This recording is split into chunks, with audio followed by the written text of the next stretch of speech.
Gravy and biscuits, ghost ridings. Oh my god. Welcome to 0 to 0, the podcast where we watched Ghost Rider Spirit of Vengeance. I'm Val Flight Cub, and I don't know how to correctly do a headbutt. Psych, yes I do. I'm Sam, and I think I might be good on a salad. Hi, I'm Giga, and I'm your fun monk gun bunker. Fun, monk, gun, bunker. Boy, Can I say? Yeah? Yes, please do. Because we missed our recording last week, which means that I did watch the movie a week ago, over a week ago now.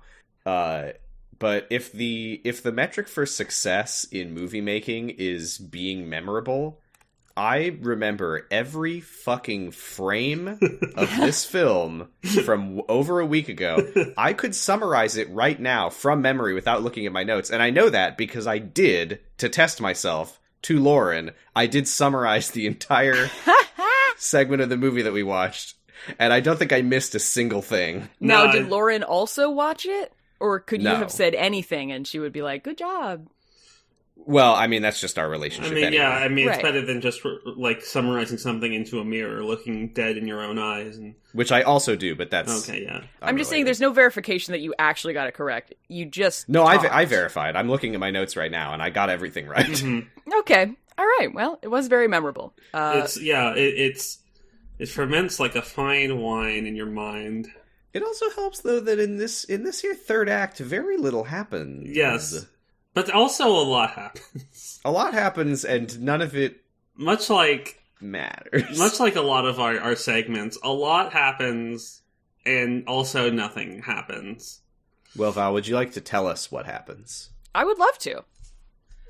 We come back from the blackout. As the sun rises, we see mushrooms growing quickly out of the dead bodies because decay Nature's and healing. time-lapse looks cool.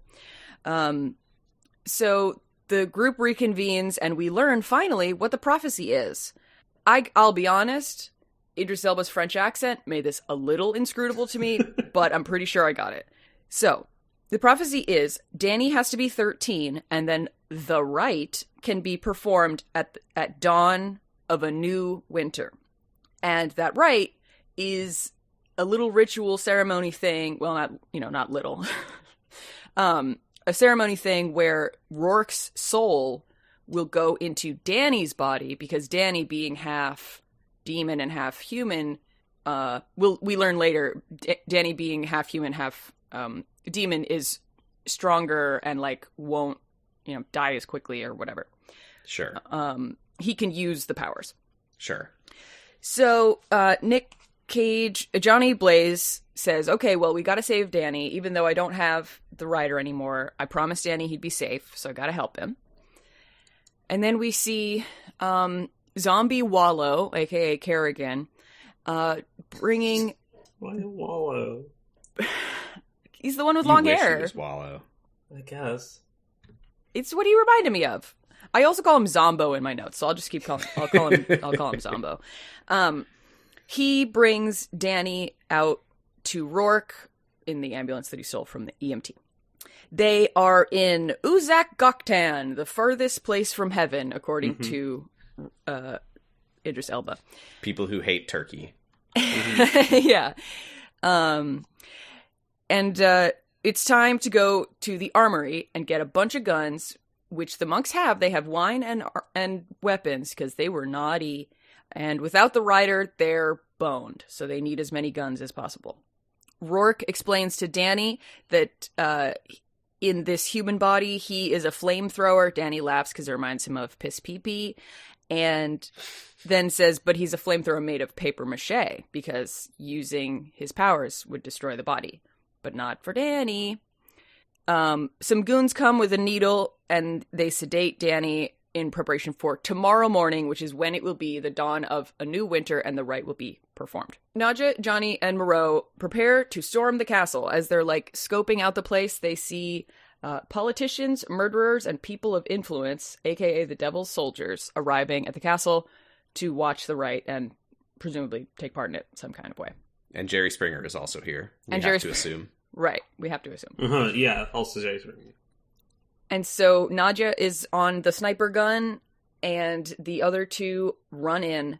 Johnny to get Danny, and Moreau to go out in a blaze of glory and sacrifice himself. So he starts doing that. He's shooting his guns all over.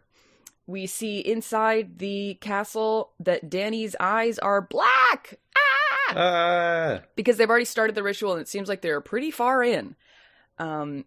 This is when Johnny tries to grab Danny, but there's some kind of, like, force field or something. He, like, can't get his hand close enough to actually grab him. Moreau makes his way to the stadium as well and starts shooting up the peanut gallery. But Zombo... killing people. He starts killing people. A lot of politicians, apparently, by the way. He just goes Neil Breen. He just is shooting them all. Zombo grabs his arm and starts to slowly decay him. And then with his last ounce of strength before he gets turned into, burnt pieces of paper or whatever, Moreau headbutts him. And it does kind of nothing. Anyway, so Zombo then tries to do the same to Johnny Blaze, but Danny stops him and has a realization of, wait a minute, I have the same powers as Rourke.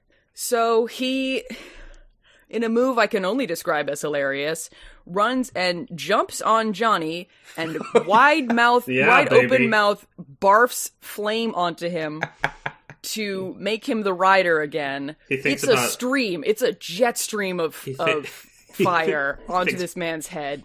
Thinks back to his favorite scene from Catwoman. Exactly. And makes him the rider again. Ghost Rider emerges from this, ouchie, my head, I got such a headache. And he kills the rest of the army with his chain.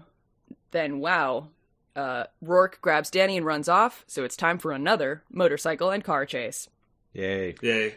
Ghost Rider at one point in the car chase hops from his ghost cycle, onto a military truck that they have, and we get to see that thing turn into a Ghost Rider car, which is pretty cool.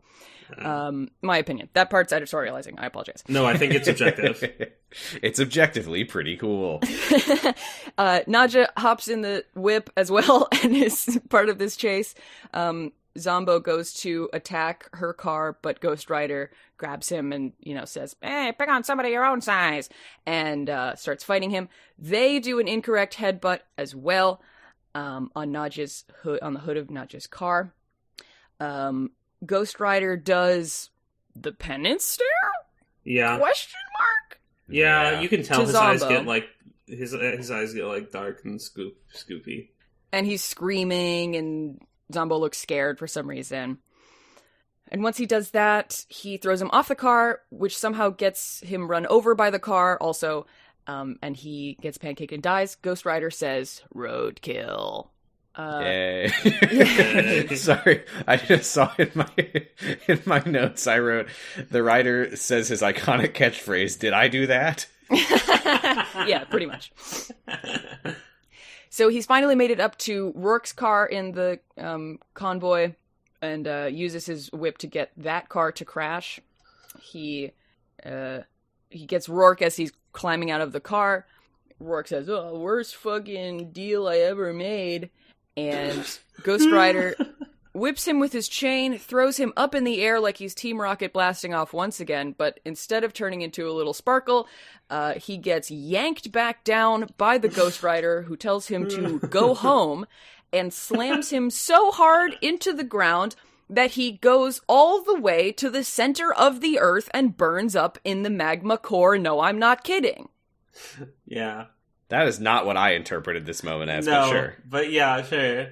Well, I know it's inside the earth, so I was using my science we're almost brain. done. Have you seen it? Ghost Rider pulls Danny out of the car. Danny does not look good. He looks dead. And then Johnny, he turns back to Johnny and realizes, wait a minute, the rider was an angel who went crazy. Insert Nick Cage laugh. Maybe I can be an angel. He reaches his bony skeleton hand with blue flame out and touches Danny's face, and he wakes up. And in what should have been the closing line of the movie, Nick Cage says, yes, hell yes. And then there's one more line of narration where he says, "My name is Johnny Blaze. I am the Ghost Rider." And then the movie just fucking ends. And that's the end of the movie. And you see him riding off as a skeleton, like as a Ghost Rider, but now he has blue flame instead of red flame because he is what? The Alolan version. Yeah. This is a weird point of reference to make, I think. I know, I'll even say. But there's an episode of the good Harry Potter podcast, The Shrieking Shack, where they read like Harry Potter fan forums making their prediction of how Harry Potter would end the final book. One and it was always like favorite segments of any podcast I've ever listened to. Voldemort lay on the ground dead, as did Dumbledore, who came back and was evil. Harry stood triumphantly and touched his scar. The end. And it was always like, what story would just end with the villain defeated and the hero is just standing there like, I did it, and then it just ends? A lot of movies. This one. I gotta say, like, it doesn't fit for Harry Potter because, you know, it's Harry Potter. But I don't know. It was kind of perfect. Like, what more was there to do? I guess the trouble is there can be no falling action in this movie because there's no like Johnny's character motivation was solved. Yep. 2/3 of the way through the movie. And then I guess he's just cool with being the Ghost Rider again. I mean, literally, like in Columbo, we don't even see the arrest. The moment that you know the criminal is going to get arrested, the fucking shit ends. This is the Columbo of superhero movies, is what I'm saying. Like, is Danny a regular kid now? Who cares? Does he have something to reckon with for his entire life? Or is Doesn't now matter. Movie's over. Movie's over. The time window of the prophecy is done, and therefore he's fine. No that really bothered me though, because they leave the window of the prophecy and then Rourke like escapes with Danny, and I'm like, what's his plan now? He lost. It's over. Where's he going? Wait until the next one, I guess. Just go make a new deal with someone. Yeah. What are you taking Danny for? I don't know. He's just kind of like, at this point, he's just kind of improvising it. He's just kind of flying by the seat of his pants. Go become a new Jerry Springer or whoever. Who would this movie? It'd be like Richard Simmons or something. That they'd be like the next most evil man. Who's Richard? Wait, what? The Jazzercise guy? Yeah. Yeah. Why would he chronologically come after Jerry Springer? I just feel like that's very like of the same time when everyone was making Jerry Springer and Richard Simmons jokes, which was incidentally 10 years before this movie came out. Yeah. But they did it anyway. Oh, yeah, South Park was always doing that stuff. I mean, the filmmakers are British. Maybe they were still doing that.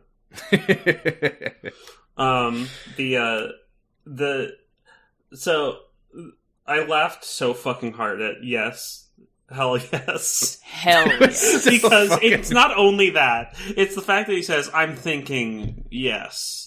And then it cuts away, and then cuts back to him, and then does like a tiny little, like the smallest snap zoom you've ever seen on his face when he says, hell yes. Hell yes. Yeah. While we're here, I want to talk about what he does to Rourke. Because I interpreted it as he is throwing him back to hell. Yes, I was assuming the same. That he's just putting him back in hell. But why would that make him go on fire and die? He does. So Rourke's body is a human body. He is inhabiting a human body. Okay. The devil that's inside of him is ephemeral and formless, an essence of evil. So when he goes back into hell, the human body burns up on the way back in. Uh-huh. That's what I thought was going on, yeah. If it's the body dissolving and being on fire and dying, and the devil's soul still comes out of it, why didn't they show him laying down and burning on fire, and then his soul sits up like a cartoon and comes out and is like, "Yay, I feel better," and does a little dance with a cane and a hat. Same reason that the penance stare looked like that. Budgetary reasons. I will say that, the penance stare really felt like there was supposed to be an effect that happens when they do it, and they just didn't. It's a very funny, just like empty effect shot. It's wild. Okay. Because his head's also on fire, so it's not like they didn't do effects. The plot summary on Wikipedia does say that he throws Rourke back down to hell. Okay. Okay, And well, Wikipedia is I'm the an definitive atheist, source. so sorry to show my atheist butt.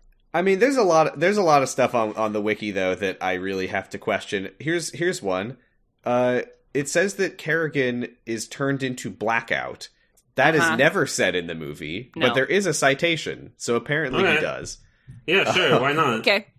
I also would like to say, he goes through a bunch of layers of crust of the earth. Yeah, that's him. So that's if you him. show me an atheist, a guy going through a bunch of crusts of dirt earth, and then a hot, fiery red and orange one, first of all, the man's name's not even the devil, it's Rourke. So I'm gonna think it's Magma. Did you not listen earlier when they say that he has many names? He's Mephistopheles. He's Peter Fonda. Yeah. Also, his name, according to Idris Elba Moreau, is Rock. It's Rock. Yeah. It's like, you guys are the ones that made a deal with a rock. Well, I would never do that. Rocks are pets. Here's something that I missed that the Wikipedia article is telling me. Did you catch that when he says, "My name is Johnny Blaze and I'm the Ghost Rider," right before we roll credits, he's driving around on his bike as Ghost Rider, but his flames are now blue? Yes. I missed that. No, I didn't notice that. They were because blue? When I say I missed that, I guess I should say more accurately, I wasn't looking. Okay, yeah, that's fair. No, I would say I didn't miss that because I not only put it in my notes, I also said it in my summary, so... I mean, I guess you missed my summary. When his hand was reaching out. I missed that he rides off at the end and he's Blue Ghost Rider. Yeah. Dabba-dee-dabba-die. God, there's so much stuff going on here. He flips the car that Danny's in. Yes, so that's the other thing. He does not attend to Danny. Nobody goes to him. It was really distressing to me when he pulls the fucking, exhaust out from the car, and then it just flips and, tumbles, 5 times. It's a ball of steel by the time... Did he know that Danny survived a car crash earlier? Because Danny's already been in a car that's flipped and was fine. I guess so. Maybe he yelled out before he whipped the car. He was like, "Danny, put your seatbelt on!" I also have to call out the Deus Ex Machina, which incidentally will be the title of Ghost Rider 3, where... for literally no fucking reason, the spirit of vengeance, Zathura or whatever the fuck, becomes nice and blue, and he's like, the angel, the angel, it's not crazy anymore. Yes. Why? Yes. That was the last bit of crazy. That was it coming out. It puked up all its crazy chains when he was getting the surgery. No, that's why he's Nick Cage laughing, because that's the crazy coming out. You know? Oh, he's nice now. I'm currently recovering from a cold, which I will be doing for the next 5 weeks because this cough is going to be with me forever. That's how it goes. And that's kind of how it is. It's like he's not feverish, he's not crazy anymore. But there's still, occasional a little bit comes up. This is a great nod to the original Ghost Rider because he just is like, "Oh, I should try and harness the good stuff, the angel stuff." Okay, I'm gonna do that now. Bing, and then he does. Well, yeah, I know we've accepted. I wanna push back on that one a little bit. I think that him receiving the power from Danny is representative of a redemptive sort of because he can use the power in the day now. You may have noticed.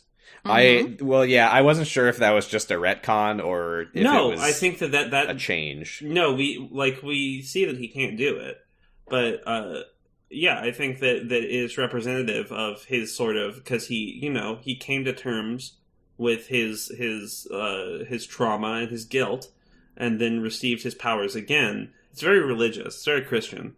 I was going to say it's very generous, but sure. I don't know. That was my read. Okay. I didn't get that. Well, here, I have a question. What was the name of the angel? Did anyone remember it? I just wrote Zathura. I know that's not it's probably Zathura. Okay. It's Zathura, the sci-fi Jumanji. Yeah. So I accepted, because I was like, in the first movie, I didn't realize that the Ghost Rider itself was an entity that was placed in him by the devil independently of Johnny having his soul taken. And then they established that in this movie, and I was like, okay, that actually makes sense. I'm cool with that. Then they take that entity out. Mm-hmm. And they put his soul back in, right? And then later, Danny puts it back in. Which I just... Where was it? Where did it go? Does it return to a Pokeball that Danny has access to? Yeah, I think that there's like sort of a substrata of the Hell Dimension that kind of permeates through the entirety of existence, and that basically what Rourke is he can open and close the door to that. And this is reading, like, this is getting way too into the weeds here. The thing is that it just, whatever, it happens. But or maybe it was much like the Penance Stare. There was supposed to be a CGI angel spirit that was supposed to go up to Danny and be like, put me back in, I'm nice now. But yeah, basically that Danny can summon. I thought, okay, fine. My understanding of it, and this might just be based on the first movie, was that the rider is a title and a set of abilities, and you don't need to make room by getting rid of your soul to put the rider in there. No, that sounds wrong.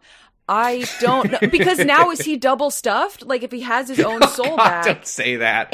Well, no, I'm talking about an Oreo. He's a wide Oreo. Does he have two souls in his body? Well, I think that are shaking hands. I don't think he has his soul though. There's no way that Moreau and the monks who were off screen doing a ritual were like, they don't have his soul. I thought that's what they were doing. Do we think that that he actually sold his soul, or the selling of the soul might be representative of his guilt over the pact that he made? That it's like a metaphorical, he sold his soul, meaning he gave himself over to the devil to put Zathura into him. And the way that he's cleansed of that is that he, confesses his guilt. He confesses. So his soul's not like a glowing orb that was extracted. It's just a metaphor for how he uses his life and his time on Earth. Yes, and that's why the Penance Stare doesn't look like anything. Because it's nothing. Because it's metaphorical. Yeah, it's symbolic. I mean, it's a beautiful concept, to be sure. Yeah. So yeah, I'm trying to look. It's a beautiful film. Huh. I think the first word that comes to mind when I think of this film is beautiful.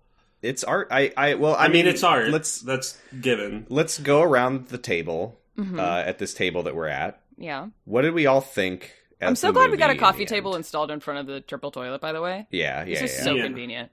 Yeah. I can't get up because now. Coffee goes right through me anyway, so that's not true.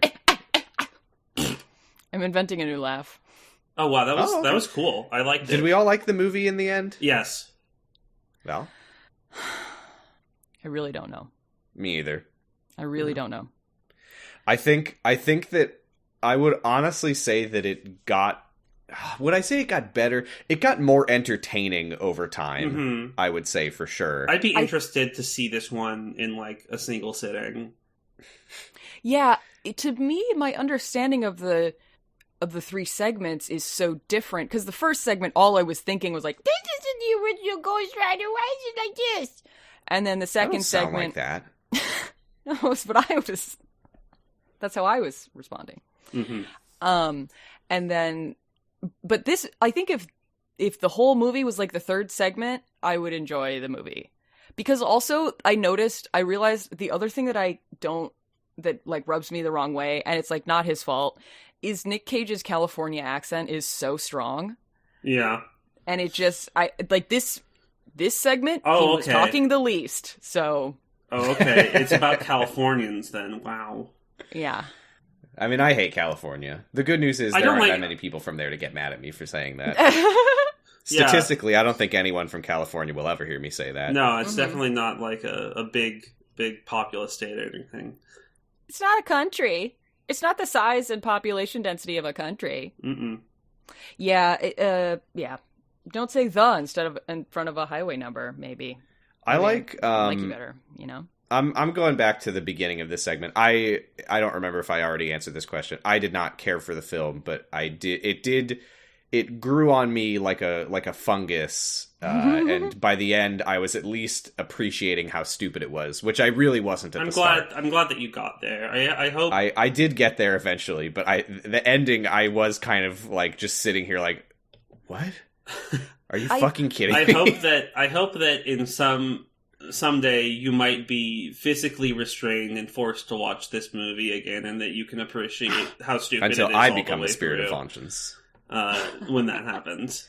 I think but the self-seriousness really hurt it. Yes. And maybe I misread the self-seriousness and it's actually not, but all the badass stuff that Nick Cage was doing in the beginning where he's like, "Oh, I'm so dark and edgy." Ugh.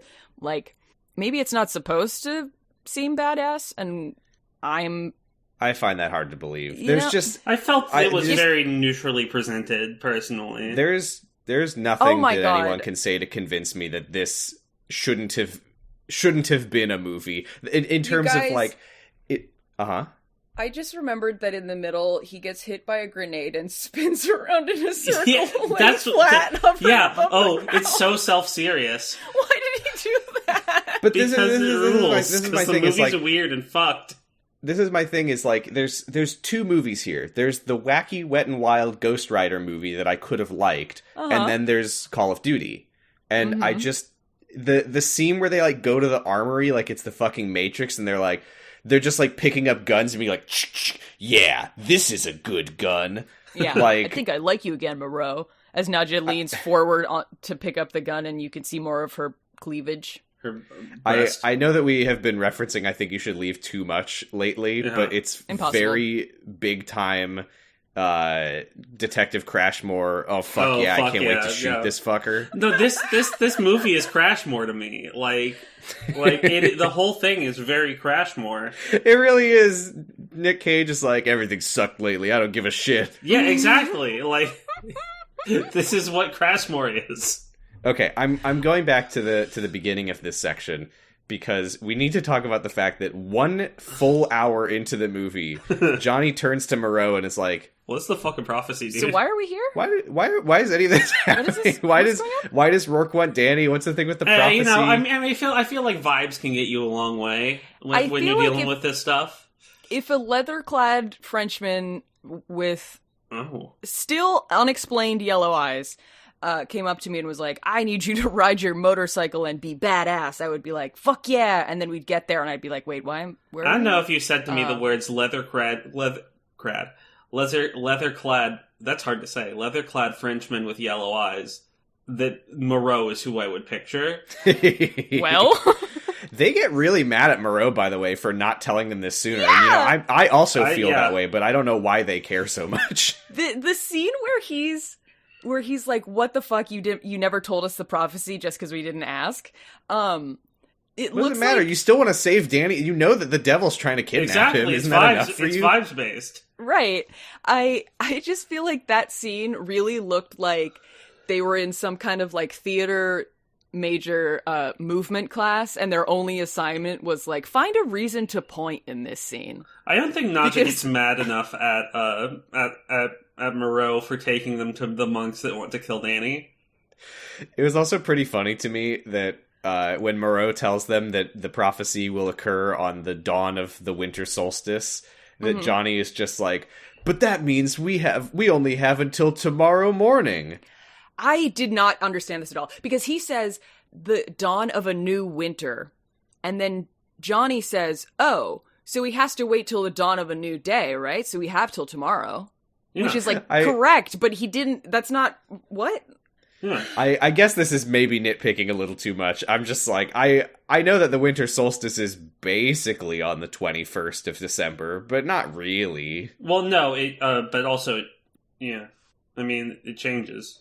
Right. It's just the fact that he just knew which to. It doesn't matter. I'm anyway, it's Moreau would have been more likely to know when the actual date is. Uzak Gökten just means far from the sky in Turkish. That's just what it means. Okay. So maybe it's actually called the furthest place from heaven. That's literally what it is. Mm. It's not. It's an amphitheater. Yeah. Also, do you have more to say about this scene? No, I have nothing else to say about this movie. I was very Leo pointing at the ambulance because I was like, I remember that from the other part of the movie. To be fair, we would have last seen it about maybe 10 minutes ago. Oh, yeah. I'm not saying it was an intelligent observation. I'm just saying it was one that I had. I start at the movie, I'm like, that's Nicolas Cage. I remember him from last week. Yes. People don't come to this podcast for me to give them insight into things. It's just raw information. Right. This is first and foremost a podcast about where our brains are at. Mm-hmm. Also, this is to play for our neurologists. I just want to say real quick. We play this for our brain surgeon, and he's like, I see exactly what I need to cut up. I've located the poison. Now start playing. Let me dig through there. Yeah, now start playing your violin. You've got an abnormal growth on your podcaster's node, and it's pressing up against your the rest of your brain. Also, I want to clarify, because I specifically said that our brain surgeon is a man. That's not me being sexist or saying that like all doctors are men. It's just that our brain surgeon is Ben Carson. God. Dr. Ben Carson. On. Specifically Dr. Ben Carson. Look at my brain surgeon, dog. I'm going to the ER. He's supposed to be a very good brain surgeon. He's supposed to be, but he's not. I mean, I guess all brain surgeons I are don't know supposed to whether be or very not good brain surgeons. Yeah, I don't know whether or not he's a good neurosurgeon. That doesn't really have any standing on whether he's a good president or not. He's a famous neurosurgeon. It turns out. Well, we'll find out if he's a good president anyway, in a few years. But. Yeah, exactly. Also, I want to, when I'm wrong, I want to own up to that. Okay. The monastery. Was filmed at Corvin Castle in Romania. It is, in fact, foremost. Both a monastery and a castle. Yeah. Wow. Swear to Christ. Wow. I'm being very reserved and mature right now. We'll just move on. You are acknowledging that you're wrong, and I'm still like iron grip on my chair. Like, are we about to get into an argument anyway? I will say. Oh my god! Please don't. The Cappadocia Caves, not a castle. Definitely a monastery. Yes, I will agree on that 100%. We can all agree I would not the cave call is that not a castle. A castle interchangeably. Yeah. I do want to say, when Rourke is explaining specifically why his face looks fucked up to Danny, and it's like, so good. God! Think of a flamethrower, and Danny, we just see Ghost Rider pissing fire, and that's Danny's why like, we figured it out. Yes, it's so good.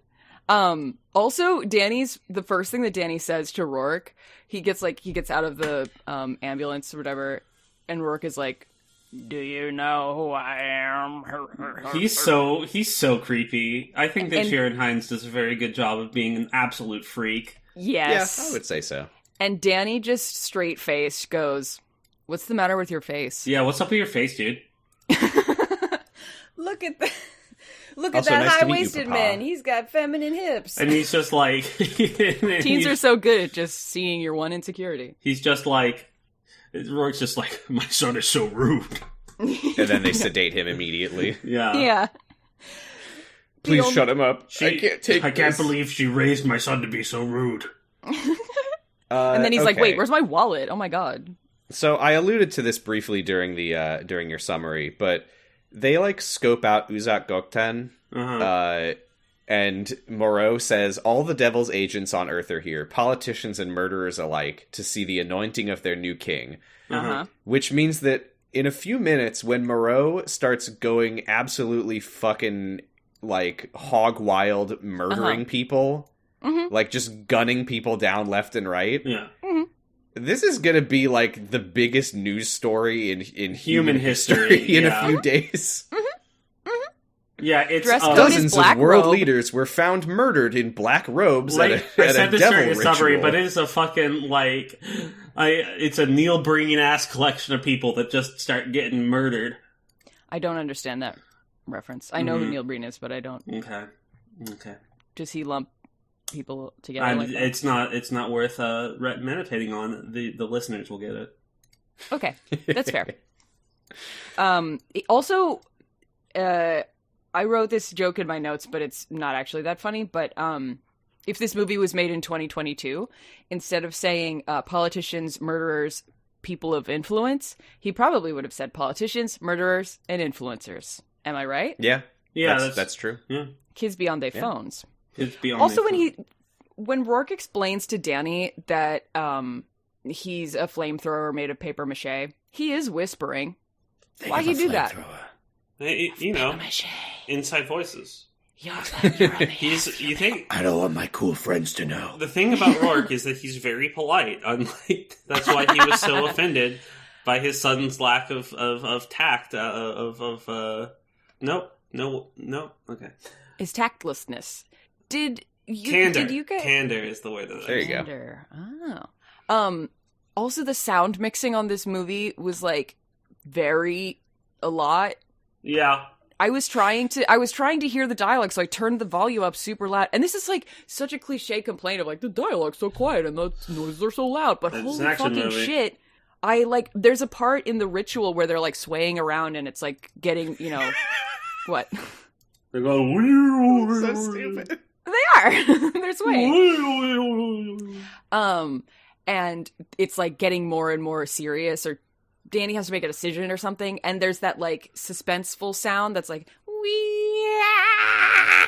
But it was so loud I literally just had to mute my computer because I couldn't turn my volume down fast enough. But Val, why didn't you just turn the subtitles on the DVDs that we all bought? Shut up. Well, I wanted to get the full Moreau experience. I can't go back to jail! God, the scene where they're swaying is so they're like fucking doing yoga while an audience of hooded murderers watches Danny was them and sedated. cheers. I thought he was going to be asleep. He was doing downward dog. Yeah. But also, like, swaying. Sharon Hines looked like he's also sedated. Maybe he sedated himself. It looks very silly.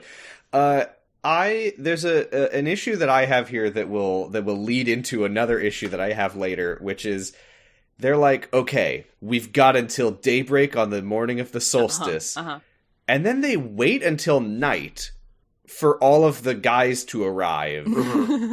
When I'm like, wait, I thought the whole thing was, oh good, we have time, and now you're like, well, no, they let's were wait until it's almost really too close late. by. You didn't see that there was just a hotel right out of frame.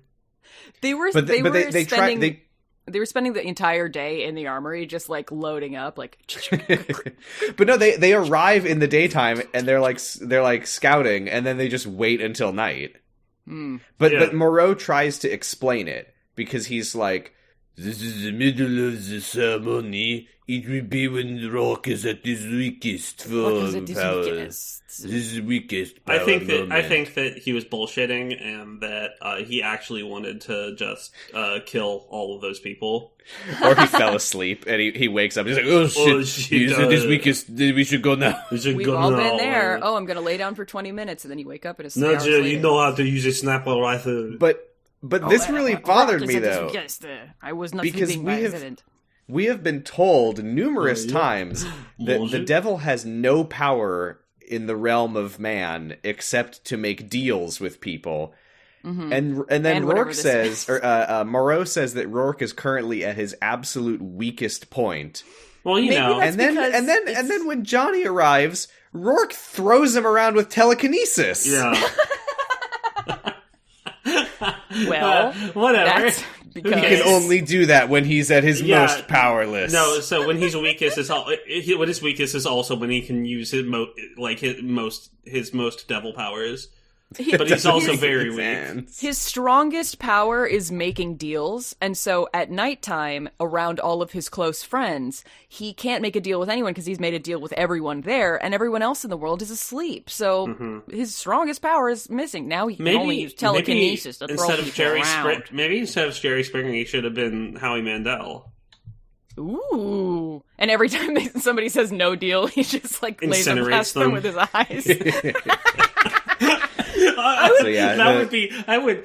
That's just good. like watching the show, like, why do people say no deal? Like, yeah, like this. Why even go on this show if you don't want to make a deal? No, they're not. So the roadmen start chanting some shit, ba ba boo bee ba bo ba, and They scout with night vision sniper rifles.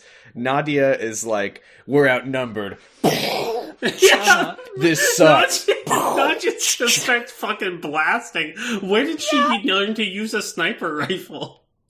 She's scrappy. That comes with the... Oh, yeah, I know. She just picks off, like, gun 10 people in a row. Uh-huh. And then she almost shoots her friends. Moreau has a costume change, by the way. It looks awesome. Did he? Has a... Yeah, he had a kind of beat-up leather jacket before, but now he has a thigh-length duster. A thigh-length duster with a camelback on the back full of ancient I believe that one's wine. called a trench coat. I was saying I had troll face on my face when I said that. Yeah. This is so... I don't know what the point of this was, though, because he said to Johnny last time, he's like, we will share this wine once we complete our mission. And I was like, okay, so he's gonna die. But then he just pulls out the wine and he's like, I'm going to die. Let us drink this wine. Yeah. And He then also he takes just a sip has, of this like- 2,000-year-old wine and he's like, it's alright. He also just has this, like, decanter of 2,000-year-old wine just with It's like him. round on the bottom. You can't set it down. Yeah.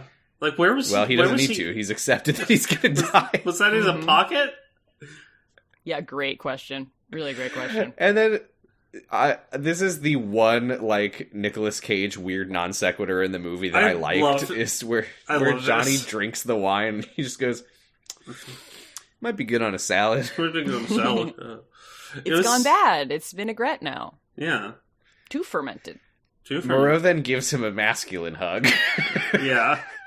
So masculine. I could feel it through I could smell their manly musk through my fucking the computers. forearm clasp of masculinity. And then this is just, so I was fucked. just like, these two men do not want to have sex with each other. This is so fucked because he then because he says to Johnny, he's like, I am going to just walk in through the front door and just start shooting, and while they're distracted, you can go and get Danny from Rourke. I'm literally just gonna start blasting my man. You can just, like, let's... And it really bothered me that he just walks up to two men who are armed guards protecting the devil's... Yeah, did we say that, like, Rourke has basically just, like, the IRA...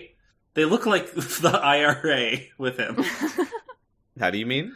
They're wearing, like, ski masks and have big guns and bulletproof vests. They're very covered up. Yeah, I almost said they look like Antifa, but I don't want to, Wait, Rourke, not Moreau. Yeah, Rourke's Antifa. I keep fucking mixing up their names. Jesus Christ. Yeah, and he just walks up to them, and they're standing there with their guns, and they're stationed here to guard the devil's body swap ritual. And they just look at him, this man with a fucking gun walking up to them, the size of Idris Elba, and they just stand there and stare at him because he funny drunk voice, the motherfucking Black Superman himself. And then he throws his bottle of wine at one of them, and the other just, like, stands there watching, and he's like, "Ooh," and then he just shoots them both, and they die. Yeah, dude. Yeah. Fucking useless. Classic wine Shoot trick. on sight. What are you doing? The guy he throws it at drops his gun to try and catch the wine. Like, don't you have idiot. Like, don't you have that? Like, don't you have that thing on a carabiner? What are you doing? You're the fucking devil's agents. Like, what are they? Just shoot on sight. Why would they be like, well, we need to make sure that he's not someone that... Just fucking kill him. What do you care? They're thralls. They didn't actually get any training. So they don't know how to... They just got a gun. And we're told to stand there. Anyway, yeah, they're fucking... Danny and Rourke are doing Pilates on stage, and everyone's cheering. Their eyes turn black, and they're just mumbling. Hey, maybe he has been Richard Simmons. I did think it was a nice touch that Rourke's, like, creepy devil shadow starts, like, stretching over towards Danny. That was pretty good. Yeah, I did. It was subtle, too. Like, you could have missed that. But as Moreau walks in and starts shooting all the politicians, Rourke's black eyes just, like, slurp back to normal. Ugh. Yeah, I also, I wrote in my notes about when they take the sips of wine. Like the phrase, like, Sig Ol Bippies? Yeah, I was trying... Unfortunately, yes. I don't... What? I was trying to. Well, just listen. Let's I've never heard a joke before. I don't know that information is revealed as time progresses. I was trying to do that with them taking big sips, but I just wrote they take a swig ol big of wine. They take Sig Ol Bippies. So what you're saying is that the joke was in fact ill-advised and No, hey, I liked it. Swig ol big of wine. Swig ol big of wine. That's what I'm taking. You're watching Swig Ol Big on Playhouse Disney. Da, da. Da. We've all seen the video. Yeah. I actually haven't, but I know that there is one. Oh my god, it's so good. So Johnny, like, walks up and punches Moreau, fucking Rourke, in his face. It's not even, like, the same type of name. He punches Rourke in the face. Moreau, and he, like, reaches out to Danny, but he starts shaking, and he's like, Danny, I'm sorry. I shouldn't have gotten rid of my power. Yeah. Which, I was really confused at this, because I feel like I've seen movies before, and what I think this scene was supposed to be is that Johnny is like, Danny, I know you're in there. You gotta fight it, Danny. But instead, Johnny is like, Danny, I'm really sorry. I messed up. But you can't trust him. He's going to erase you, Danny. As if Danny is, like, cool with this. Yeah, I mean, look, It's important not to presume. He uses me statements, which is very important when you're, like, speaking to a child. Danny, I feel like in my experience, he wants to let Danny make his own decisions, but obviously he has a stake in wanting him to make the one that doesn't make him into a vessel for the devil. But it's still his choice. It is and up to it him. Hurts me when Kerrigan, whatever we want to call him, Kerrigan. Stinkman. This is where he grabs Moreau and starts like disintegrating his gun, and then Moreau is like, "I'm gonna get what?" Oh, he's like, "I can still see the light," and then his head is like crumbling, and he like headbutts Kerrigan in the face, and his head just explodes into powder, and Kerrigan's just like, and that's Gross. it. I mean, he's only human. What the fuck's he supposed to do?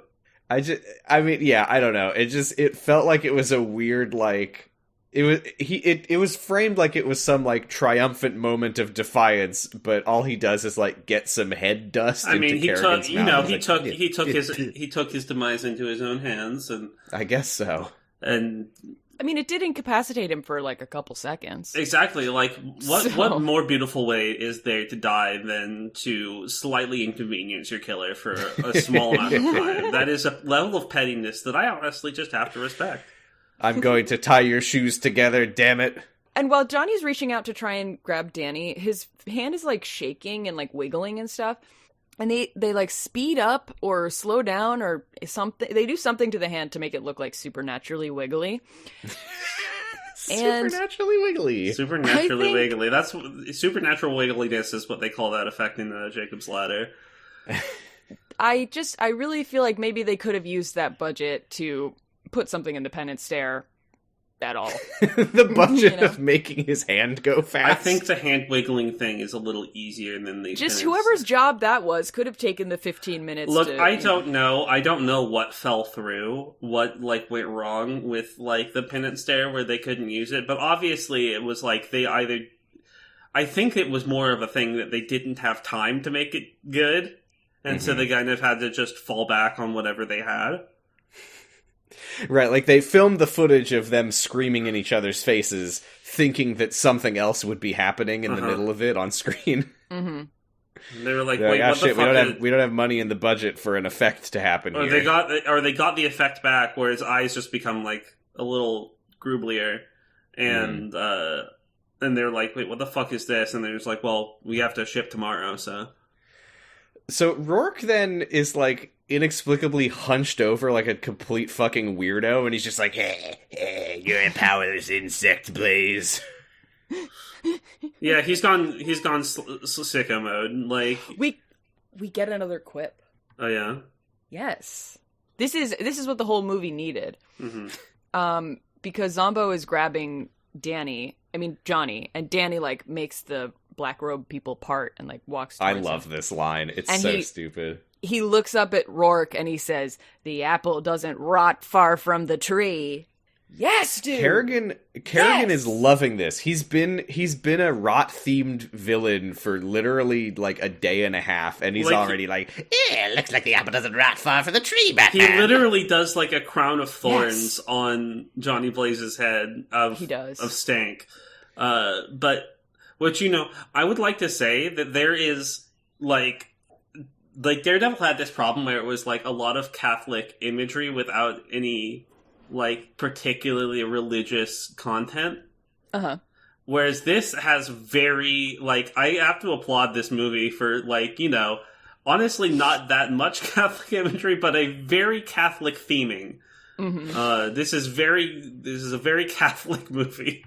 It's a very Catholic movie. They do the fucking Eucharist. Yeah, but it's also like the story itself is very Catholic, which I find to be pretty. At least they put it in there. They put in the effort. Okay, this really pissed me off, by the way, because you mentioned Danny like walks up and Kerrigan, assuming that Danny is evil now, says the apple doesn't rot far from the tree line. But Danny, his eyes are normal now. They've slurped back. Yep. He's like pushing through the crowd of robed men. And women. Rourke is watching and he's like, I don't know if there was a woman. Yes, evil Danny now. I love evil Danny. Rourke could be excused for because Danny, I think, has his back to Rourke. He's so quiet. Okay, but he's so quiet and polite now. I would argue that there is absolutely no reason to believe that Danny has become bedeviled, because the bedeviling process is Rourke transferring his soul into Danny's body as a vessel. There's no way that Danny would be evil right now, because Rourke is still himself. Well, yeah, but you have to realize, again, Rourke is, the one thing we know about Rourke is that he's very polite. And that he doesn't want to make a scene, so he's just gonna like let this play out, He's like, "Please, son, after you." Yes. Yeah. Oh yeah, Rourke. Danny does call Rourke dad, and Rourke's just like, "Oh, you call me dad." Yes. He's like, "We have the same powers, Dad." And yeah, Johnny is also not understanding that Danny is obviously still Danny, and he's like, "This isn't you, Danny. Don't do it." But then Danny's like, I have the same powers as you, right, Dad? And Rourke's like, "That's right, son." And Danny's like, "You heard him, Johnny." And Johnny's like, "Do it." And then, he goes, and breathes a giant comedy fire blast. This is like, the thing about Danny, I love this because the thing about Danny is, if you, in your mind, picture a boy that gets kidnapped repeatedly in an action movie. That's Danny. That's literally it. What you're picturing right now, that's him. He's like wearing... You're picturing Danny from when you watched Ghost Rider Spirit of Vengeance. He's wearing 2 layers of coats. He's got like little spiky hair. He's a little boy. And then he just turns into a fucking dragon and bars flame down Nick Cage's throat. The amazing thing is, Johnny is on his knees. Danny is taller than him when standing. If he just walked up to him and was standing, there is no reason for him to run and jump onto Johnny Blaze, except that it makes him look like a little gremlin. It's, the reason is that it's sick as hell. Yes. And then also, once he emerges from that, of having his head burnt into the Ghost Rider, his outfit makes a lot more sense. His, like, super burnt, charred jacket makes sense. And I was like, oh, I'll allow it. I just liked thought, it. Made sense all along, because he's a flaming skeleton. So, yeah, Johnny becomes the skull on fire again. Danny collapses. The sun rises, which means that it's now or never. Rourke, instead of doing the ritual while he has an opportunity that Danny has collapsed and Johnny is also collapsed for a second, he's like, nah, let's just leave and forget the prophecy, but I still want to kidnap Danny for no reason. I like to imagine that Rourke is just like, picks up Danny, throws him in the car, and then just spends like 5 hours trying to like depark. Like trying to sway in his seat. No, but it's just like he's been double parked by he's trying to like He's double parked. He's double parked behind the ambulance, so he's just like trying to like really like making a 500 point. He's turn just like, trying to get out. Fucking damn it, Kerrigan! Oh shit! If I was Ghost Rider right now, this fucking van. Are you kidding me? But Johnny gets up. He becomes the rider again. He does a big chain spin attack. Did either of you think that this was a weird shot where the camera spins around and they kind of made it look like there were two Ghost Riders? Huh? Yeah. What? There's something that I don't know what it is called the 180 degrees rule. This is Not not what this I don't is, know what it is. But go on. But I feel like they broke it with this. Okay, this is so the 180 degree confusing. rule is Don't tell me. Okay. No, I'm just kidding. You can tell me. This is the 360 degree rule where you spin the camera all the way around and accidentally make it look like there's two of the same guy. I don't know I don't know what scene you're talking about or what shot, but 180 degree rule is so basically when you're shooting a scene, you can't shoot a character from one side and then cut to that character, cut away, and then cut back to the character from more than 180 degrees different from that first shot, because it'll look like they're like in a different place or they're a different person. Gotcha. Yeah, it's like weird and disorienting, and you kind of lose track of what's happening. Okay. So I don't know. I think I nailed it with my film analysis. It zooms out from on top of him and into a thing, and there's like a spiral of like cloakmen burning up. Mm. Yeah, I don't know. I can't really remember because it was a week ago. This is the one thing that I don't remember. But I do remember this. It's when he first emerges as Ghost Rider. I think right after he does the chain attack. But yeah, the camera goes around him and he ends up on like two different sides of the frame. It's time. Mm. And it does look like he like looks over at one version of himself and like looks back at himself. Bigger Ghost Rider theory. Yeah, exactly. He's like, hello, brother. Carson, good to see you. Oh, yes, I'm Carson, the Ghost Rider's brother. You can't really tell us apart because we're both skeletons. I keep forgetting. Was it Carson, Carter, whatever the fuck? Oh no, I'm Carson. I'm the other angel. So Rourke drives off. The rider's devil bike rolls up. Nadya just watches it drive off, and she's like, "What the fuck?" She gets like jump scared by it. Yeah, it's like parked behind her because it like explodes. Ghost Rider throws a guy out of a truck, and we get a Wilhelm scream, which to me felt like the movie rubbing its nuts on my face. Yeah, just fucking slapping those big sweaty balls all over my little face. Okay, maybe we could talk more about the movie instead of the nuts in the metaphor. Big, fat nuts. That was my genuine feeling. That is what I wrote in my notes.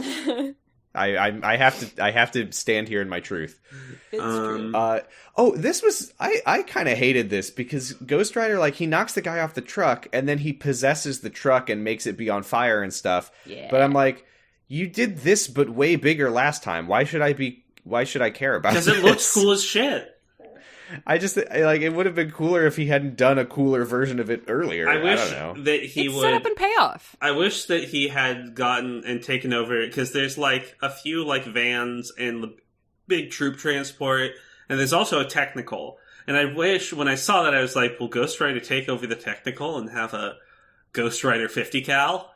Set up and payoff would have been if it was like Rourke has a fleet of trucks, he's got an ambulance, and then he has one camel. That would have been good. But I gotta say, if he had gotten into the roller coaster, he's trying to run away by getting on. He just looks from vehicle to vehicle. He's like, taxi, no. Roller coaster, too impractical. Camel, hell yeah. Yeah. Also, I'm just imagining if Rourke tried to run away by getting onto a roller coaster, they would just have to wait a couple minutes and he would come back to the same spot.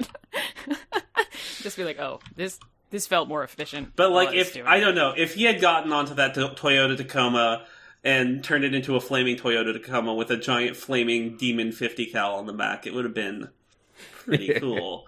That would have been pretty cool. Too bad he didn't. But Kerrigan jumps onto the hood of Nadia's car. She's also chasing in the Wacky Racers. He's going spider mode. He puts her into the Goblin Zone. Dude, she's driving. That's so dangerous. Mm-hmm. There's a lot of... Yeah. You're not supposed to have the radio on. You're not supposed to go into goblin mode. I don't think it's true that you're not supposed to have the radio on while you drive a car. For very beginner drivers, I had a teacher that said that was like, I don't think that's right. I think that do you if guys hear the saw? I do. I don't. I thought it was in my headphones, and I was really fucking confused and scared. Sorry. But yeah, hopefully it's over with. I don't know what the saw's doing. Sawing probably. What were we even talking about? That was a brain scrambler. Oh yeah, the radio. Yeah, no, I had a driver. I think that if the radio is on while I'm a beginning driver, I'm not listening to it. Like that's the thing. I can tune shit out. I don't know. I think that it probably is distracting when you're learning to drive. Yeah, I don't think that there's any reason to believe that this is Nadya's first time behind the wheel, considering we've seen her driving before. Like if I'm in the car with if I'm in the car with like a driving instructor, I'd probably not have the radio on. Right. Like do you like podcasts? Yeah. There's this one called Fuck. I just put on an episode of My Dad Wrote a Porno or something. I put on the episode. In your driving this one's really popular. We'll all like this. I put on an episode of fucking Knowledge Fight. I was getting a ride in a show one time, and two of the two other people in the car liked true crime podcasts, and they just put one on. What a fun listen. They were like, "Do you mind?" And I was like, "No." What a fun. How interesting.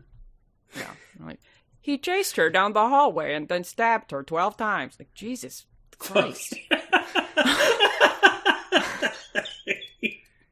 And then they... Looking forward to the show tonight. Yeah, 12 years later. 12 years later, the detective found 5 vats full of bone. Oh, that's interesting. I'm so glad that I'm listening to this. I'm like actively squeezing my eyes shut as I lean against the window. I feel like my empathy is being enriched. Right. The person driving the car just turns and looks at you with a fucked up smile and is like, "Do you like it?" This is a healthy thing to like listen to regularly and think is normal. Right? I'm getting inspired. God.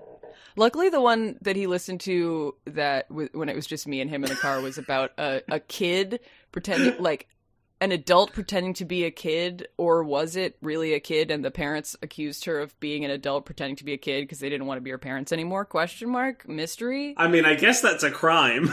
It's a crime, and it did truly happen. I mean, if we're getting into that realm, then I think this episode of 0 to 0 is technically a true crime podcast. I just feel like when people like get in a car and they downloaded the movie online.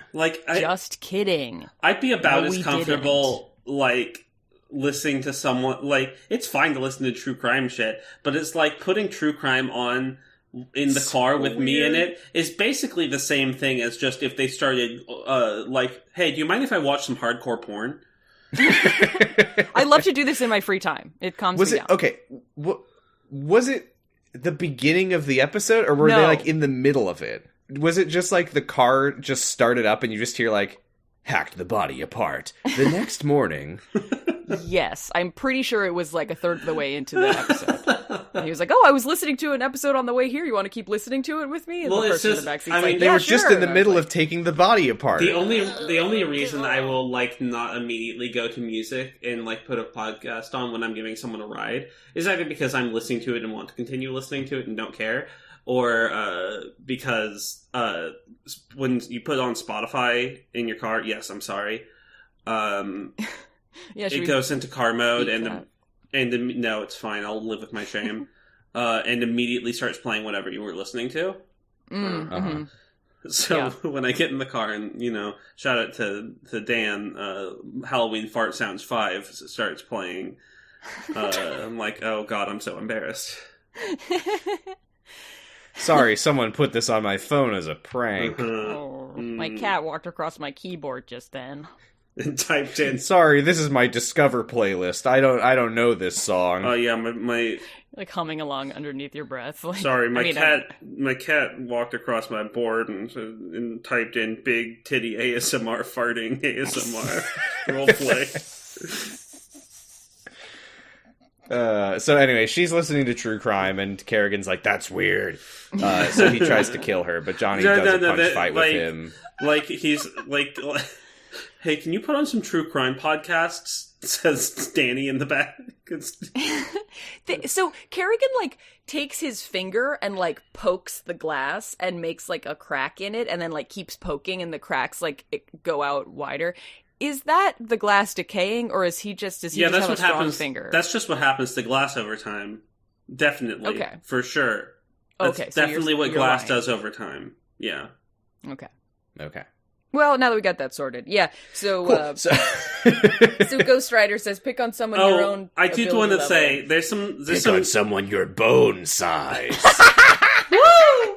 There's some touches with Kerrigan that are like, when he's in the ambulance and he's like taking, because he's strapped Danny down to like a stretcher in the ambulance. All the straps are like covered in mold. Nice. I didn't even notice that. Yeah. Also, Danny is dead. Danny's a desiccated corpse. Also, Kerrigan is wearing a little nurse outfit.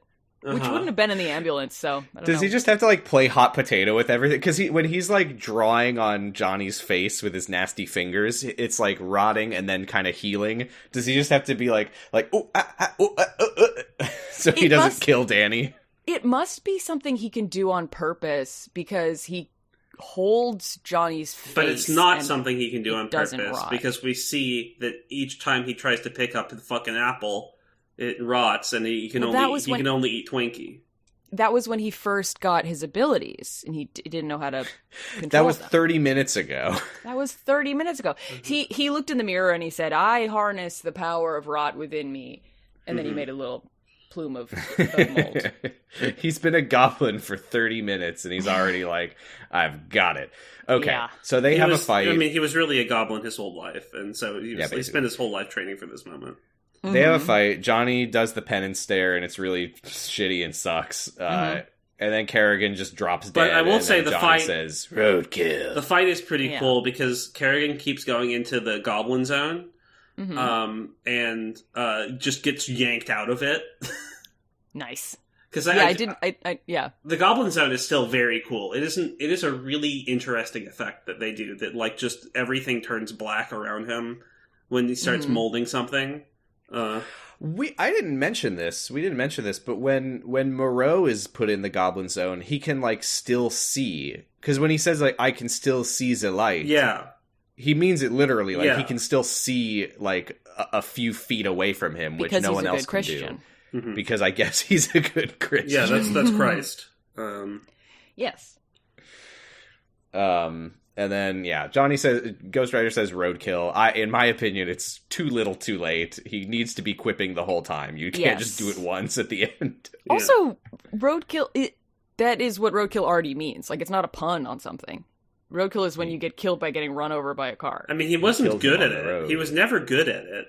That's true. Fair enough. So then Ghost Rider just catches up to Rourke's car and is just like, "Hate children," and just flips it. Yeah, die, boy. Die, kid. Die, little boy. I do want to say shout out to Nadya. She rams a car off the road, so she is helping. She's contributing. Her makeup changed at some point. Still very smoky, under the waterline, but I think her lipstick is different.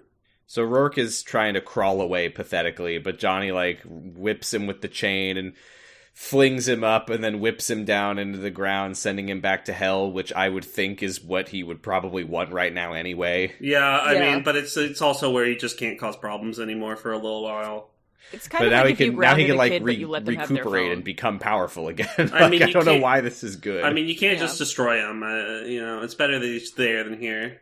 Can't you just destroy him? Isn't the whole thing that he needs to become Danny because his Rourke body is like rotting? That was the thing with his face. Is he's like, I can't do anything. It's not his problem anymore. Okay, I guess not. But then the writer does like a triumphant And he does he takes off his rib cage and starts playing it like a xylophone. Playing those endearing young charms. Yeah, the usual triumphant dance of a skeleton. Yes. Yes. Spooky, scary. He starts playing spooky, scary skeletons. And then Nadya arrives, and she's like, "Danny? Oh no! I was like, the movie really fucking got me, though. I was like, wait, what the fuck? Wait, because like Ghost Rider like walks over and he looks at something he just off stares screen at the for a flipped over while, car for a second. and it's just like, oops. what is it? Zooms down and there's just a pile of hamburger. Just like, what the fuck? But no, he picks up Danny, who is completely unscathed, and except for carries the him fact over to that he's Nadya. dead. He died. He becomes Johnny again, and he's says, okay, but he died. Hi. He died for unrelated causes. And then he goes, hee. I could feel that angel that went crazy. Ah, ha, ha, ha, ha, ha. It's so unnatural. Like, what is this laugh? It's so good. Like, why is it... Like, do you guys ever watch, like, YouTube crafting videos or something where somebody will be doing a voiceover explaining what they're doing in the video, and they, like, make a joke, and then they laugh at it, but you know that they had to do, like, several takes, so it's not a real laugh? No. Okay, well, I do that, so it's kind of like that. Like, he was just, like, the angel that went crazy. Ha ha ha ha ha. Maybe he was doing Am I right, folks? Maybe he was doing it, like, demonstratively, like, crazy, you know, like, ha ha ha ha ha ha ha. You know how I Like went crazy? so. Like that. Yeah. But he touches Danny's face with a blue flame skeleton hand, and Danny just opens his eyes and he's like, "Did we win?" And Johnny says, "Hell yes," and the movie ends. He says, "Heck, is the bike okay?" Well, heck. I also, the shot of him... Is my dad okay? Well, the shot of him, like, being like, oh, maybe I could harness the angel is really funny because he's talking and then, like, his CGI skeleton hand comes into the frame, but, like, never his sleeve or any other part of his arm. So just it's an unrelated skeleton. it just looks like a different person's hand, just like... Anyway, yeah, he says, "I'm Johnny Blaze, I'm Ghost Rider from Ghost Rider," and they roll credits. Mm-hmm. Yep. The end. They call me Ghost Rider from Ghost Rider. This probably would have been a great movie to set up a franchise. I would have loved to watch this movie in one part. Well, you still can. It is still... It's only 90 minutes long. I'm just saying that I think that our method of watching movies was maybe detrimental to their experience. I think though that it gets funnier the longer we go without it being necessary. Yeah, no, it like fine wine. Well, we have to get all of our comments in. Mm-hmm. I mean, we're just so bad at doing this. How would we ever manage to talk about a full movie? It took us... We would watch Who Wants to Be a Superhero for 40 minutes and then talk about it for 2 hours. I mean, I think that I don't know, much like Sting, I think our endurance means that we're very good at it. Except we don't... As a What Sting endurance? having We get to long the end sex of every reference. episode and we're like, so that's going to be it for this week. I'm gonna go... Well, that's because it's like... into a cup. What happens when, like, the, doing the noise space plugs and you know that segment is like when you get home from an 8-hour shift and you sit down and all of the adrenaline immediately leaves your body. Look, we leave it all on the field, okay? We are fucking heroes. We are. And we're also athletes. And we're very powerful and cool. I went to the movies yesterday, and it had that Nicole Kidman pre-thing where it was like... Somehow heartbreak feels better in a place like this. Yeah. Stories feel powerful and blah, blah, blah. Yeah. And the part... they use snippets of movies. And they use a one snippet of Ghost that they Rider use- Spirit of Vengeance. They should have. They really should have.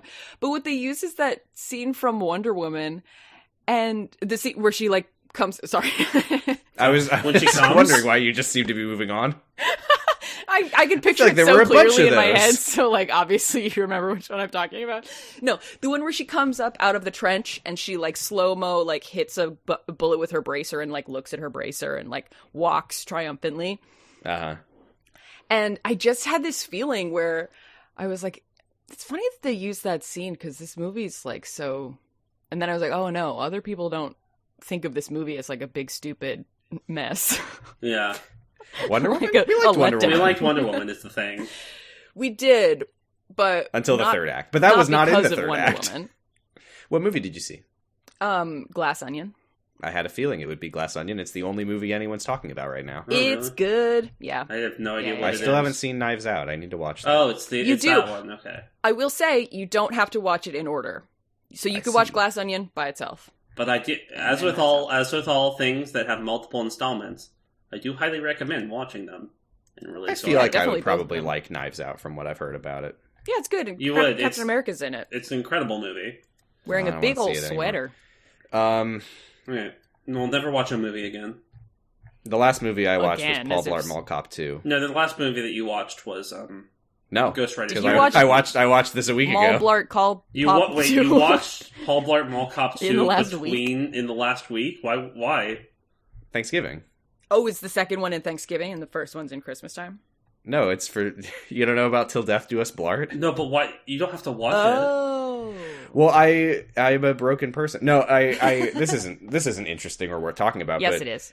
They did a if you don't know, it's a podcast where the guys from The Worst Idea of All Time and the McElroy brothers watch Paul Blart Mall Cop 2 every Thanksgiving for the rest of their lives. And Till Death Do Us Blart. Yeah, for the rest of their lives, and if one of them dies, they continue doing it. Someone is slamming shit outside. Okay. They did a commentary track, and I was like, I don't want to watch this movie, but they did the commentary track a couple years ago, or a year, I don't remember when, but so I watched the movie with the commentary track, and there was just this weird feeling hanging over me where I was like, I've like half watched Paul Blart Mall Cop 2, and it's bothering me that I haven't just seen the movie. So I have now watched the movie fresh. It's not good. Yeah. Okay, but if you watch Paul Blart Mall Cop 2, if you half watch Paul Blart Mall Cop 2, reduce your fraction. You've just seen Paul Blart Mall Cop. Uh-huh. Well, that makes me feel even worse. Because now I've seen both Paul Blart Mall Cops. Yeah, exactly. You didn't have to do that. I've seen both Paul Blart's Mall Cop. Well, you've seen... yeah. It's a great podcast. Did I tell you guys that the first Paul Blart Mall Cop was filmed in the mall that I went to as a teen? That's so cool. Yeah, so it was like in the middle of the summer. All these big Christmas stuff was up because it was like, this Mall Cop movie set in Christmas. It was very weird. That's awesome. That's awesome. That's really cool.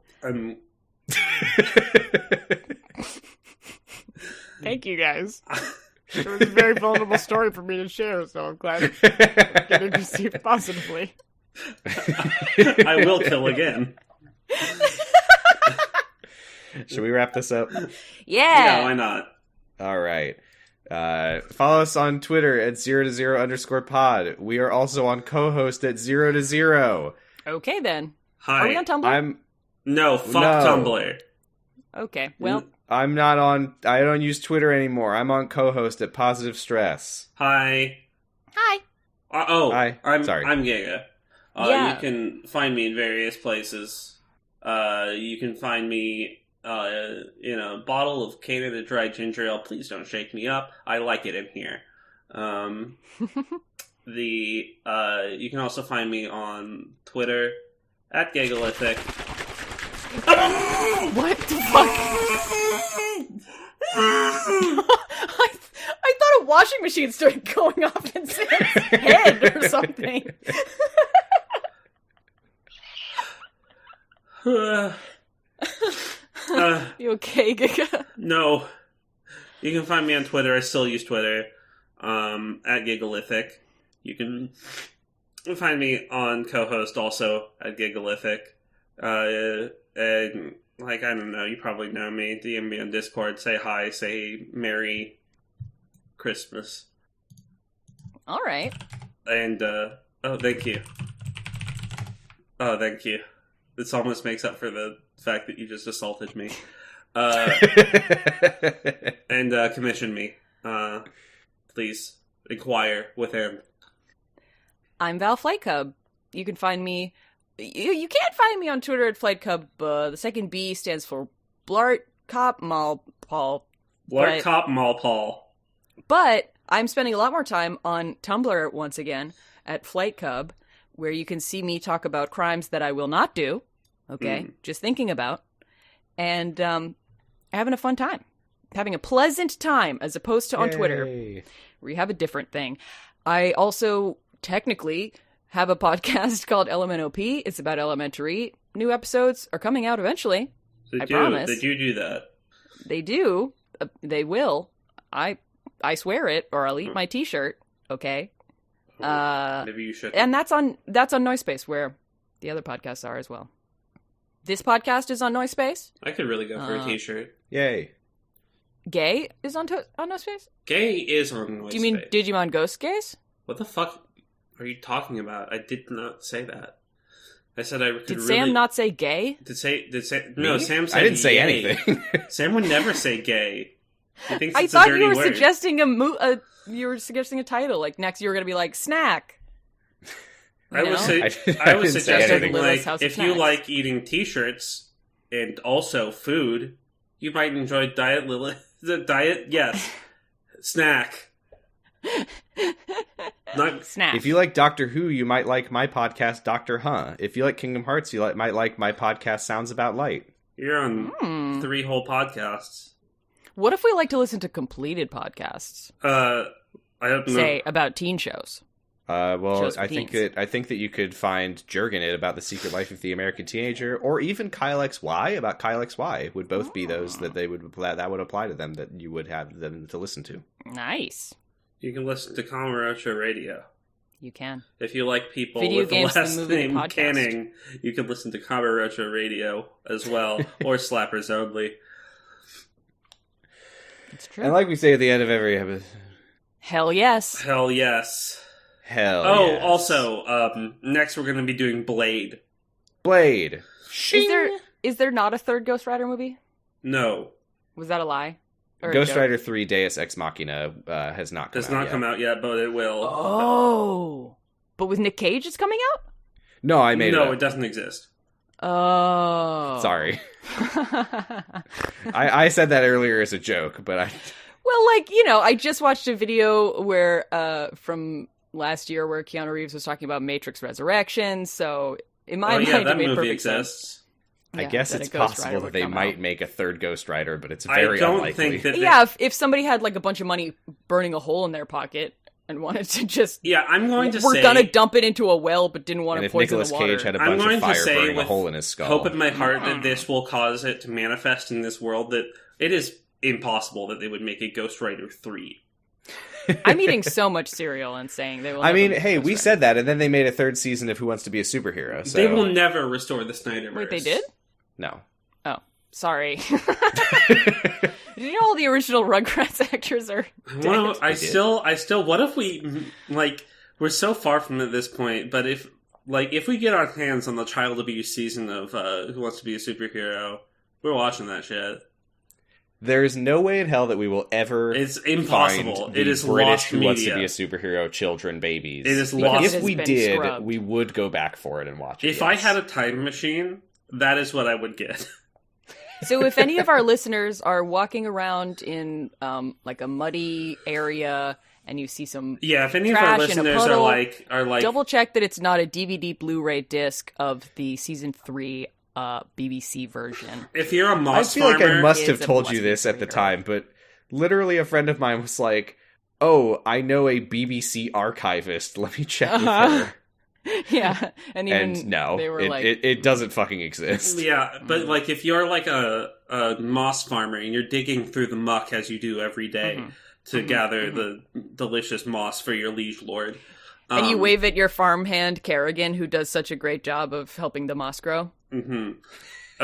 Then he wipes the sweat off his brow You with see his something. tiny You see the straw corner hat. of something shiny, and you dig in with your hands, moving the muck to the side, and you find a cassette tape labeled